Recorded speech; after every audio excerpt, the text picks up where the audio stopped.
સંજેલી તાલુકા પંચાયત ખાતે કોંગ્રેસ દ્વારા નળ સે જળ બાબતે તાલુકા વિકાસ અધિકારીને આવેદનપત્ર આપવામાં આવ્યું। આજ તારીખ 17/4/2025 ગુરુવારના રોજ બપોરે 3 કલાકે સંજેલી તાલુકામાં નળ સે જળ યોજના અધૂરી અને નિષ્ફળ નીવડી તે બાબતે આવેદનપત્ર આપવામાં આવ્યું હતું। 450 ફૂટ બોરવેલ કરવા પણ કોંગ્રેસ દ્વારા માંગ કરવામાં આવી હતી। સંજેલી તાલુકા પ્રમુખ દિનેશ તાવિયાના નેતૃત્વમાં કોંગ્રેસ સમિતિ દ્વારા તાલુકા વિકાસ અધિકારીને આવેદનપત્ર આપી અને રજૂઆત કરવામાં આવી હતી।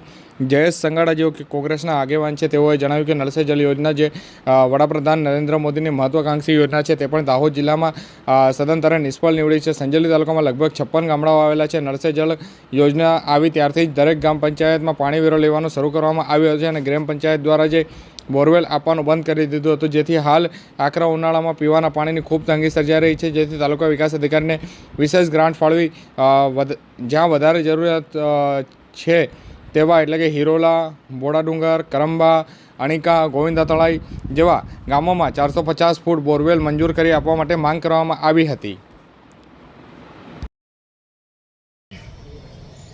આપણે સૌ જાણીએ જ છે કે દેશના વડાપ્રધાન માનનીય નરેન્દ્ર મોદીજીની જે એક મહત્વાકાંક્ષી યોજના નલ સે જલ યોજના પ્રત્યેક ઘર સુધી પીવાનું પાણી આપવા માટેની એમની યોજના હતી, પણ સમગ્ર ગુજરાતની અંદર આ યોજના નિષ્ફળ છે।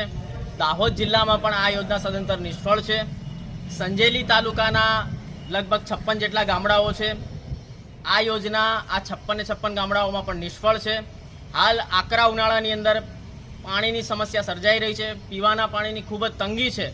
તો આજે સંજેલી તાલુકા કોંગ્રેસ સમિતિ દ્વારા તાલુકા વિકાસ અધિકારીશ્રીને અમે એક રજૂઆત કરી છે કે સંજેલી તાલુકાના 56 ગામડાઓની અંદર બોરવેલની ફાળવણી કરવામાં આવે।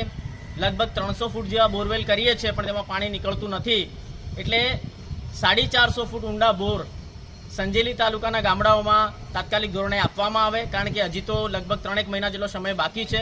પીવાનું વાપરવાનું પાણી છે નહીં, માલ ઢોર બધા તરસે મરી રહ્યા છે, એટલે તાત્કાલિક ધોરણે 450 ફૂટ ઊંડા બોર કરી અને સંજેલી તાલુકાના ગામડાઓને પીવાના પાણીની સમસ્યામાં રાહત આપવા માટે તાલુકા વિકાસ અધિકારી શ્રીને એક રજૂઆત કરી છે। આપનું નામ? જયેશ સંગાડા।